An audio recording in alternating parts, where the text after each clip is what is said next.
بسم الله الرحمن الرحیم۔ السلام علیکم ورحمۃ اللہ وبرکاتہ۔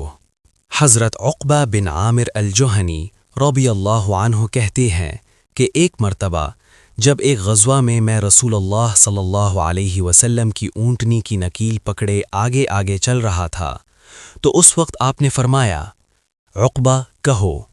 میں آپ کی طرف متوجہ ہوا، پھر آپ نے فرمایا، عقبہ کہو۔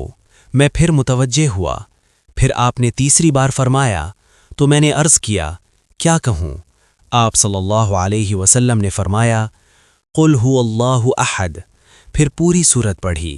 اس کے بعد قل اعوذ برب الفلق پوری پڑھی، میں نے بھی آپ کے ساتھ پڑھی۔ پھر آپ نے قل اعوذ برب الناس پوری پڑھی اور میں نے بھی آپ کے ساتھ پڑھی، اور فرمایا، ان جیسی کسی اور چیز کے ذریعے کسی نے پناہ نہیں مانگی۔ سنن نسائی حدیث نمبر 5432۔